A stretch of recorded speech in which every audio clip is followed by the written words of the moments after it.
Olá pessoal, tudo bem? Estamos aqui na TV da UPE, no canal do YouTube. Hoje a gente vai bater um papo com o professor Michel German, da UFRJ, do Instituto Brasil-Israel. Eu queria agradecer muito a presença do Michel nesses 2 dias que ele está aqui na UPE.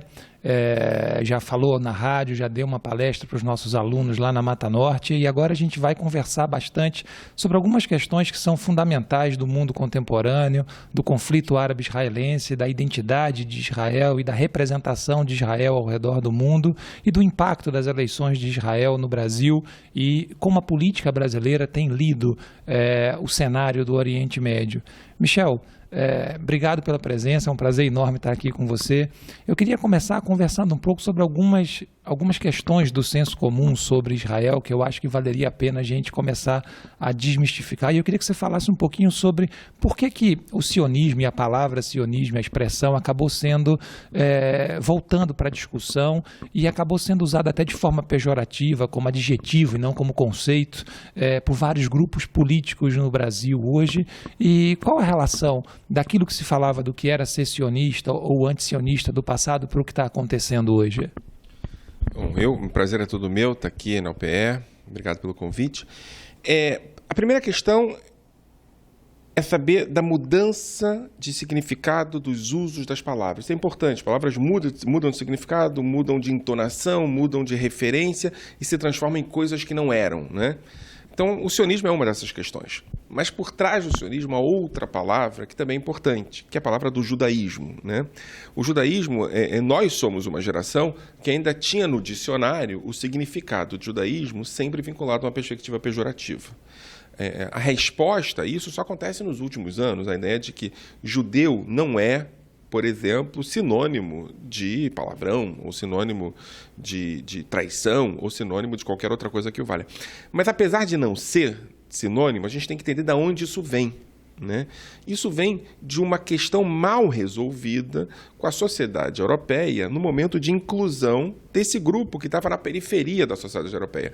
É um grupo que está sendo visto, mas que não é percebido como grupo, ou é percebido como grupo monolítico. Ou seja, você olha para o judeu, né, a partir da sua inclusão, ele começa a ser visível, começa a ser percebido, começa a ser visto, mas apesar de você dar a ele uma certa capa de aceitação civil, do judeu ser aceito civilmente, de ser incluído na sociedade, em algum sentido, na noção de imaginário, ele é ainda aquele judeu da exclusão, né? Em algum momento, o judeu toma uma decisão, como qualquer outro grupo nesse momento, de invenção. Ele começa a se inventar. O que é ser judeu, né? E a identidade só surge quando você tem um encontro com o outro. Quando você não tem encontro com o outro, a sua identidade ainda não é questionada. Você começa a se transformar no que você é quando você percebe o outro. E essa dialética de construção de si a partir do encontro do outro, você gosta de Levinas, eu estou falando disso, né? A ideia de você construir-se, né? O Levinas e o Stuart Hall, né? A ideia de identidade não ser identidade, mas ser identificação, a construção da alteridade a partir do encontro é fundamental. Então você tem que garantir o encontro, primeiro de tudo. A modernidade é a garantia do encontro. A interdição do encontro produz essência, e essência produz exclusão. Então, assim, o que eu quero dizer é o seguinte, o desafio da modernidade é manter-se no encontro. Há uma reação a essa modernidade que é a crença na essência, a crença de que quanto menos encontro, mais eu sou o que sou. E quanto mais eu sou o que sou, menos poluído pelo outro eu sou. Então, a melhor maneira que eu tenho de evitar deixar de ser quem eu sou é ignorando o outro, interditando o outro ou exterminando o outro. De maneira metafórica ainda. E quem pensa assim? Pensam aqueles que lidam de maneira negativa com essa modernidade. A direita e a esquerda. Porque a direita e a esquerda têm, na sua percepção sobre a alteridade, um imaginário que tem a ver com o passado mais do que com o futuro. E me refiro à extrema-direita e à extrema-esquerda. E esse imaginário do passado é o imaginário de um passado ideal onde não havia outro. Onde o outro é uma imaginação ou uma invenção da modernidade. E aí o passado imaginário, o passado que eu compartilho com aqueles que imaginam que o mundo era sempre melhor atrás, é o passado da ausência da alteridade. E o outro ultimativo, o outro pungente, o outro mais forte na Europa é o judeu. Porque o judeu você sabe da existência, mas nunca o viu. Ou se você viu o judeu em funções muito específicas. O que a modernidade produz é o judeu sem precisar ser judeu nas suas funções 100% do dia. Ele pode ser qualquer coisa. Ele pode ser membro da sociedade. E essa alteridade absoluta se transforma em alteridade relativa. E aí, a esquerda, ou a extrema esquerda, começa a pensar no judeu que traz a urbanização, né? Estou pensando em Sombart, né? que traz a modernização. Ou até os autores anarquistas do final do século XIX, né? Traz a modernização, traz o fim da vida na Terra, traz o capitalismo, uma lógica de que como se o judeu tivesse trazido isso, ou seja, o produto da modernização seria responsável pela modernização. Você assume a ideia de que o judeu trouxe o capitalismo, que é uma loucura, mas funciona em perspectivas da extrema-direita, da extrema-esquerda. E a extrema-direita produz a ideia de que o judeu traz a urbanização, traz o comércio e acaba com as relações familiares. A família é ameaçada pela cidade. A cidade passa a ser um lugar de degeneração dos valores. Então, a extrema-esquerda fala em capitalismo. A extrema-direita fala em valores familiares. E o judeu está no meio dessa história reproduzindo o mal para esse grupo e para aquele grupo. Em algum momento, o sionismo ocupa esse lugar do judeu. Então, ser sionista é reproduzir, numa perspectiva conspirativa, a ideia de que Israel tem a capacidade imaginária, ideal, de dominar o mundo. Ou Israel tem a capacidade imaginária, ideal, de reproduzir um mundo que está degenerado. E a extrema-esquerda e a extrema-direita compartilham dessa perspectiva e transformam Israel no que era o judeu. Até porque falar do judeu no mundo pós-45 passa a ser complicado. Então você começa a falar sobre Israel. Olha só que coisa interessante. Para a extrema-direita, Israel é hoje uma perspectiva de militarização, uma perspectiva de valores da família, uma perspectiva de violência. Para a extrema-esquerda, Israel é militarização, valores da família e violência. Uns acham que isso é positivo, outros acham que isso é negativo. Mas eles compartilham a mesma perspectiva, o mesmo imaginário, a mesma invenção, a mesma representação sobre Israel. Ambos são antissemitas. Porque o Israel monolítico, que substitui o judeu monolítico, está no mesmo lugar.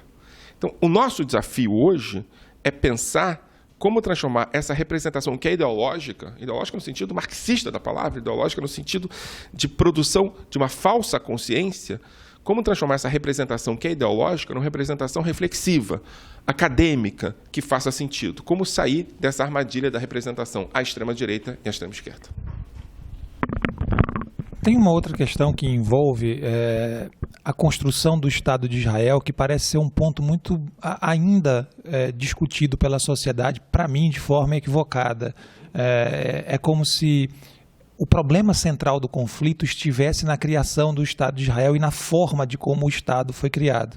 E isso levou a algumas leituras equivocadas, como se ser contra um governo de Israel também levasse a ser contra o Estado de Israel.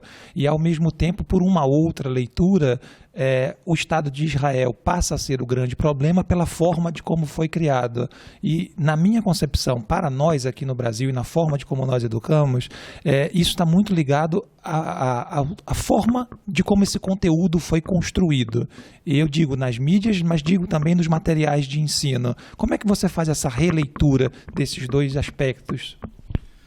Olha que interessante. Você falou de dois aspectos, né, que eu acho que tem tudo a ver com o que a gente acabou de discutir antes. Eu vou explicar por quê. E tem um terceiro aspecto que eu queria colocar também, que é o aspecto de qualquer crítica a Israel seja considerada antissemitismo. Ou seja, né, de novo, a extrema-direita e a extrema-esquerda estão no mesmo lugar.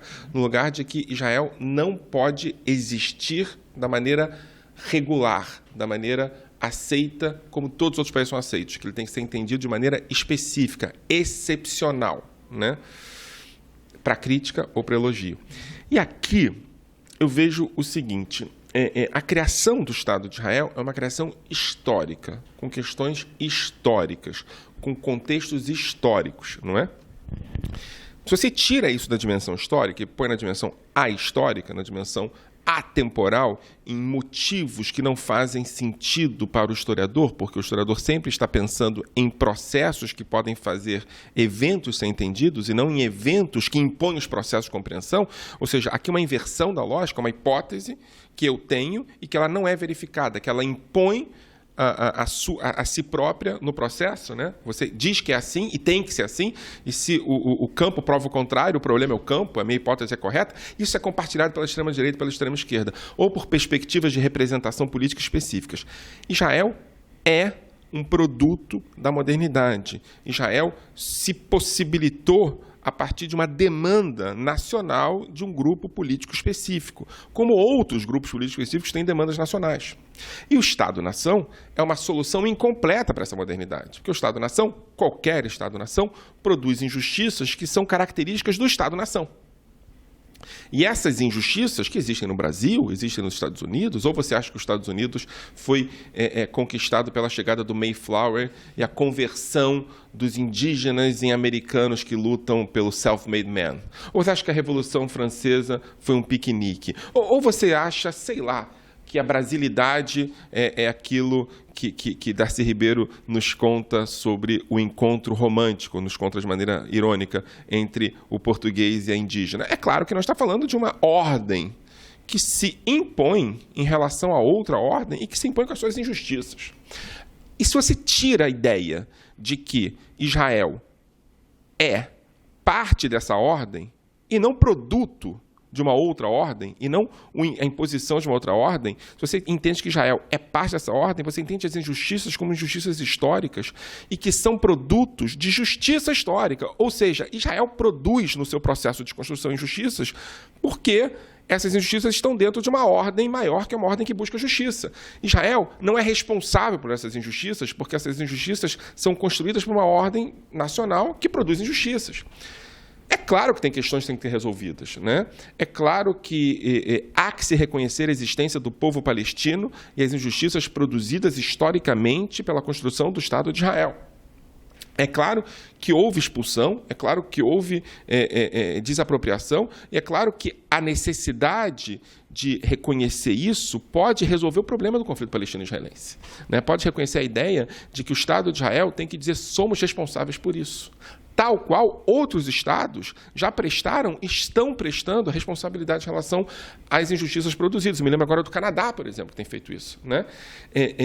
Mas se você pensa que Israel não é um Estado-nação, que Israel é uma ordem em si, que Israel produz uma lógica virtual, você está indo para a direção muito próxima do que a gente chama de antissemitismo.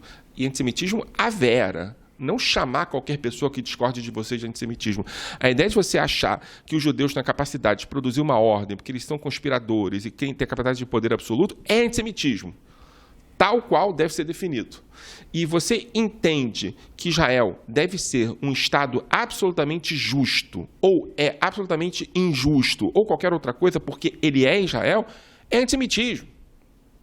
Agora, tem o antissemitismo da extrema-direita e o antissemitismo da extrema-esquerda. E tem algum antissemitismo que é um antissemitismo positivo, né? Positivo no sentido que ele se vê a partir de lógicas que são lógicas positivas, mas que também é antissemitismo. Então, vamos lá. Se você diz Israel produziu as maiores injustiças da história da humanidade com deslocamento de palestinos para a construção do Estado de Israel. Vamos fazer o seguinte, a gente está falando aqui de um conceito que é um conceito de guerra civil. Israel foi produzido a partir de 1947 como uma guerra civil entre os habitantes judeus e árabes daquela região. Guerra civil é um fenômeno importantíssimo de ser entendido. É um fenômeno cujos limites não estão claros, cujos objetivos não estão claros. Você começa uma guerra civil e não sabe onde ela termina. O soldado e o exército não existem. O teu vizinho é teu inimigo. Guerra civil é barbárie. O que a gente teve na Palestina, entre 47 e 48, foi guerra civil. E houve outras guerras civis? Houve. Líbano, sei lá, Sérvia, Ruanda. Olha o que acontece. Agora, imagina você se não fossem os judeus que tivessem sobreposto aos palestinos, que fossem os palestinos que tivessem construído um Estado nacional e não os judeus. Você acha né, fazendo um pouco de história contrafactual, mas é preciso para você entender que as questões aqui são questões vinculadas a processos que podem acontecer com qualquer outro povo. Você acha que injustiças também não seriam produzidas pelos palestinos? A questão não é não produzir injustiça, é reconhecê-las. Reconhecê-las, estar disposto a assumir os erros e, efetivamente, a construir possibilidades de ressarcimento. Acho que isso é fundamental. Do lado da extrema-direita, ela vai dizer que não há que se reconhecer nada. Mais do que isso, ela vai dizer que quem critica Israel é antissemita. O que, apesar de parecer louco, é antissemitismo. Porque Israel, tal qual a extrema-esquerda diz, é inatacável. Israel, tal qual a extrema-esquerda diz, é excepcional. Israel, tal qual a extrema-esquerda diz, é parte de uma outra ordem. Para a extrema-esquerda, é uma ordem negativa. Para a extrema-direita, é uma ordem negativa. Ambas as ordens compartilham da perspectiva histórica de que, no final das contas, é o judeu o responsável por essa ordem. Então, a gente está falando de uma repaginação do antissemitismo, o que é um problema, Cal, porque né, as pessoas usam o termo antissemitismo como usam vírgula. E aí, quando a gente vê isso que eu acabei de explicar, a construção do imaginário sobre o judeu, da construção da produção de uma representação sobre o judeu monolítica, sem diversidade, como o judeu fosse uma coisa só. Isso é antissemitismo, no sentido mais estrito da palavra. Quando a gente fala sobre isso, o uso está tão gasto que a gente fala e as pessoas dormem quando a gente diz, porque ninguém mais quer escutar sobre essa palavra que é utilizada para acusar, por exemplo, pessoas que criticam Israel. Então, acho que a extrema-direita e a extrema-esquerda produzem um desserviço à compreensão do Estado de Israel. O problema é que, apesar de ser extrema-direita e extrema-esquerda, elas são hegemônicas hoje na produção da reflexão sobre Israel na universidade. E é isso que a gente está tentando desafiar. A gente está tentando desafiar a produção da propaganda política. A produção daqueles que vêm sem interesse em reflexão. Aqueles que vêm com interesse em imposição de uma hipótese, que, como eu disse anteriormente, se estiver posta como errada, que dane essa hipótese, que seja vinculada somente à tua agenda. Então, pegando esse gancho que você levantou sobre tirar um pouco dessa questão ideológica, propagandística sobre o ensino do conflito, eu queria que você explicasse um pouco para a gente qual foi a diferença entre esse movimento dos chamados novos historiadores, que é a relação clássica do processo que aconteceu de revisão histórica, que boa parte dos livros que nós temos no Brasil publicados sobre o conflito são livros que eu diria que são de uma, abre aspas, de uma péssima história militar, que não é porque isso é história militar que precisa ser ruim, ele é ruim porque talvez ele tenha uma carga ideológica dentro da história militar maior do que deveria e tem intencionalidades em relação a isso. Ao mesmo tempo, o movimento dos novos historiadores israelenses também provocou uma divisão na historiografia israelense muito grande. Quer dizer, por mais que eles tenham sido muito importantes, no início eles fizeram uma crítica muito grande ao movimento passado, à forma de como era lido no passado, mas depois eles também racharam e cada um foi para uma direção completamente diferente. Então, eu acho que são três movimentos interessantes. O início da historiografia, a virada da historiografia com os novos historiadores e hoje o que chamam de novos problemas e novas abordagens do conflito. Queria que você explicasse um pouquinho, porque, na minha concepção, ainda é muito desconhecido isso no mundo acadêmico nosso. Pensei que era o pessoal dos nossos historiadores ligando, mas não, posso falar sobre isso. Então, Cal, é o grande tema, eu acho, né? Porque, na verdade, tal qual os temas anteriores que a gente tratou, não há essencialidade do processo de produção historiográfica israelense, porque ele reproduz em vários sentidos o que aconteceu em outros lugares, né? Eu acho que a gente não está falando de um processo que acontece exclusivamente em Israel, a gente está falando de um processo que já aconteceu na Alemanha, que acontece nos Estados Unidos, que acontece no Brasil, não é? A lógica cepalina, uma nova lógica de historiadores críticos, não é? Isso, né? Eu fico pensando no debate do Daniel Arão Reis sobre ditadura militar, né? O debate com o Fico, só para pensar em outro campo, que é um campo que as pessoas conhecem, né? O Carlos Fico, o Daniel Arão Reis, o debate que levou uma divisão da historiografia sobre ditadura militar no Brasil, né? E fico pensando em novos historiadores brasileiros que usam as suas perspectivas ideológicas para dizer, por exemplo, que não há ditadura militar no Brasil. Eu acho que essa é a divisão. Aqui é o limite. né? O limite entre aqueles que usam as suas intenções políticas, as suas agendas ideológicas para escrever textos e aqueles que conseguem fazer com que o campo determine as suas perspectivas de reflexão historiográfica. Acho que essa é a diferença. Os historiadores que fingem que não existe campo não são historiadores, o nome tem que ser outro, né? E os historiadores que mudam de opinião a partir da sua pesquisa é gente que está lidando com questões fundamentais. E é sobre isso que aconteceu. É sobre isso que eu quero falar em Israel. Quer dizer, você tem uma lógica israelense até os anos 70, né, que é uma lógica que acaba utilizando historiadores menos como perspectivas reflexivas e mais como perspectivas de produção ideológica justificativa do sionismo, né? O nome mais importante deles talvez seja Ben Zion Dinur, né? Ben Zion Dinur tem como lógica fundamental a construção de uma linearidade, de uma relação atávica entre Israel, aquela terra de Israel, e o retorno de Israel. Ou seja, não há contradições, há linearidade, há manutenção de uma lógica que deve ser entendida como tal, né? Essa lógica leva em consideração, de maneira quase exclusiva, os judeus europeus, constrói a narrativa a partir da história, da grande história do antissemitismo, que, como qualquer linearidade, é produzida a partir de uma categoria que se impõe ao processo, ou seja, o antissemitismo ele não tem diferença nos seus momentos históricos diferentes, é sempre antissemitismo, e o retorno a Israel, e o termo é retorno a Israel, se constitui porque houve uma linearidade entre a expulsão em 70 d.C. e o retorno em 1948. Né? Alguns historiadores têm um pé nisso e um pé naquilo, né? Como, por exemplo, Yerushalmi, que trabalha com a ideia de construção de memória e não de memória efetivamente, não memória em si. Quem está falando sobre o debate sobre memória também na historiografia que a gente tem, né? Isso começa a fazer água na década de 70, quando há uma referência, uma influência de perspectivas pós-coloniais no debate sobre a historiografia israelense. Mas é um erro achar que a historiografia israelense nasce, ou a nossa historiografia israelense nasce da história. Ela nasce da sociologia. Ela nasce dos vínculos de historiadores de uma geração anterior com essa perspectiva pós-colonial, né? Estou me referindo a Kahane, estou me referindo a Baruch Kimmerling, estou me referindo a um historiador chamado Stenhal, que você deve conhecer, um historiador do fascismo, que trabalha com a ideia de que eles ainda não são novos historiadores, né? Alguns deles novos sociólogos, mas de que há uma questão fundamental de construção do imaginário sionista a partir de uma ordem sionista específica, que não é a única possível, né?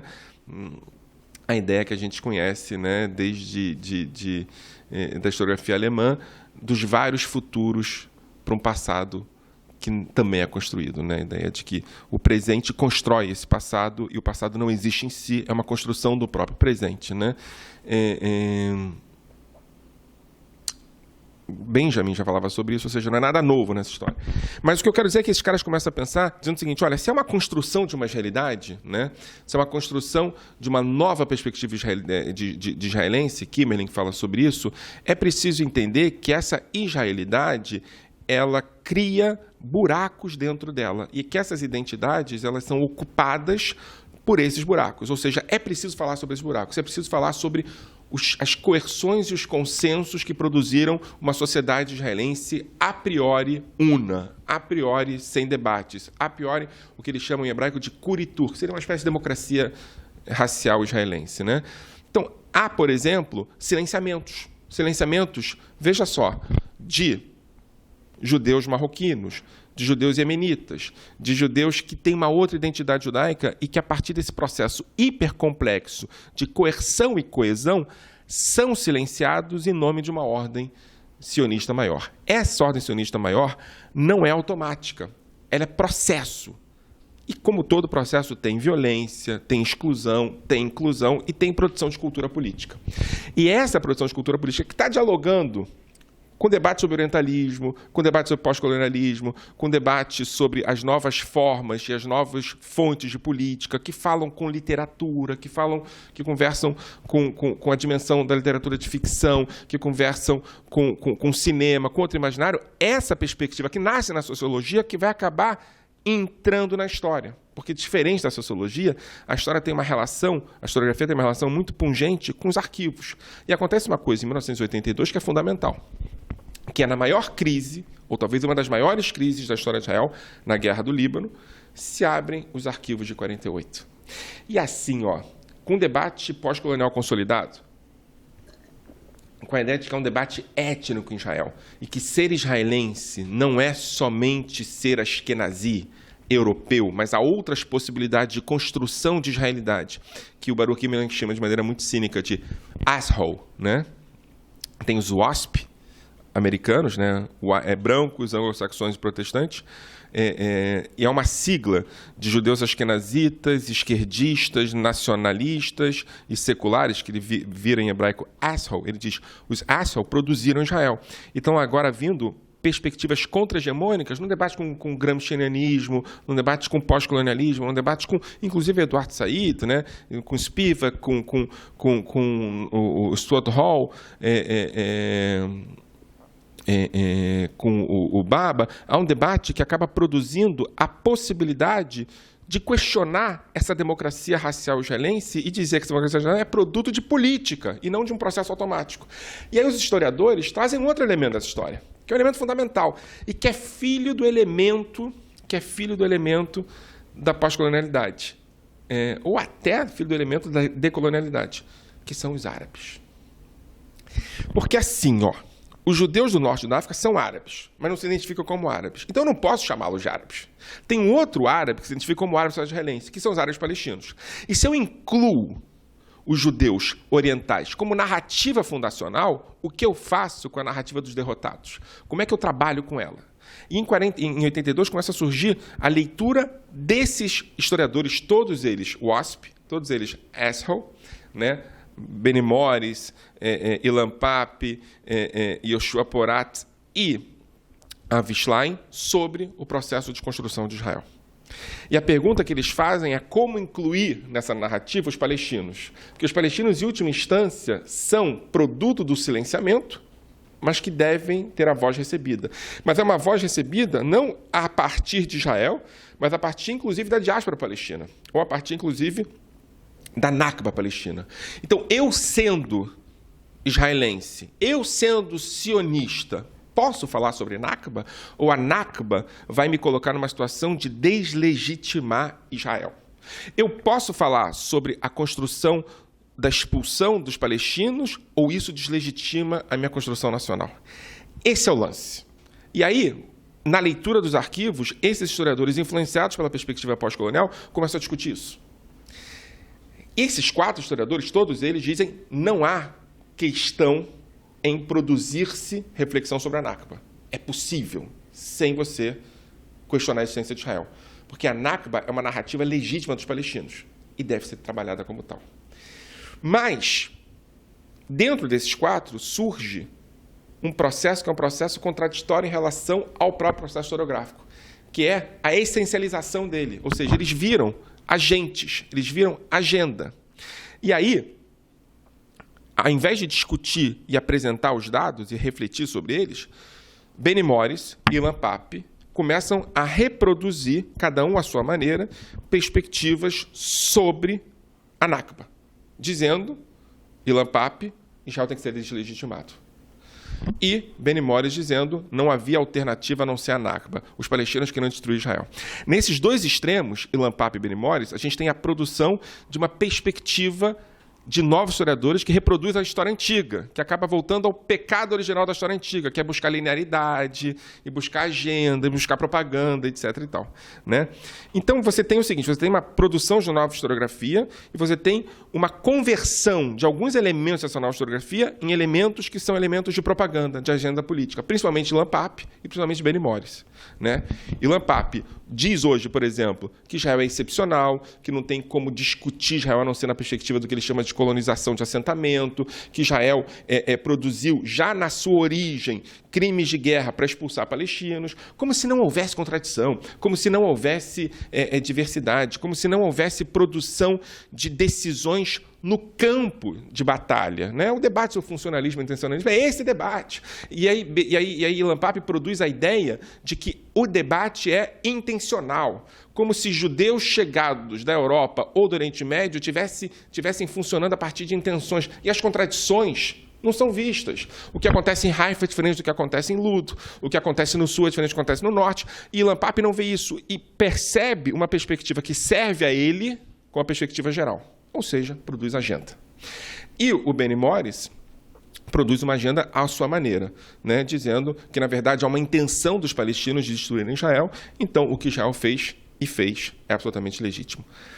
Esses caras acabam produzindo filhos bastardos, que são filhos bastardos que vão dialogar com a antropologia e que vão dialogar com a historiografia. Eu estou me referindo aqui a Shalom Rosenberg, estou me referindo aqui a Uri Lam, estou me referindo aqui a Aryeh Kapotnik, estou referindo a essas pessoas todas que começam a discutir outras fontes para Israel e começam a entender que Israel e os palestinos produziram ações que têm muito a ver com práticas cotidianas e menos com intencionalidade. E eles começam a utilizar novas referências, novas fontes, novas abordagens para entender Israel a partir de uma historiografia que não precisa ser de agenda. Ela pode ser uma historiografia reflexiva.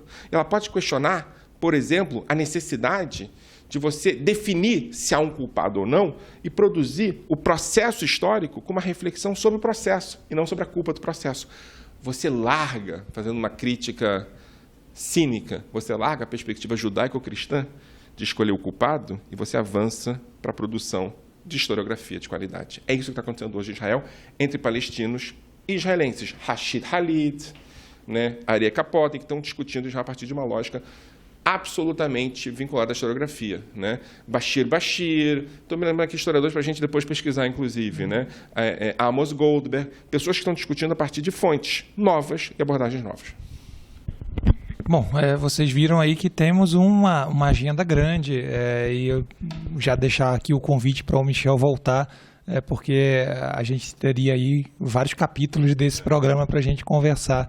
Então, queria agradecer, dizer que essa parceria que a gente está fazendo com o Núcleo de Estudos Judaicos, com o Instituto Brasil Israel, está trazendo aqui para a universidade o Laboratório de Estudos Israel-Palestina, e agora a gente está fazendo alguns outros convênios com algumas universidades. Já temos convênio com a Universidade Hebraica, agora estamos ampliando convênios para outras universidades israelenses, e que o debate continue no campo acadêmico, porque eu acho que é o lugar mais saudável de produção do conhecimento. Então, obrigado, Michel, e espero que a gente possa conversar mais em outras oportunidades.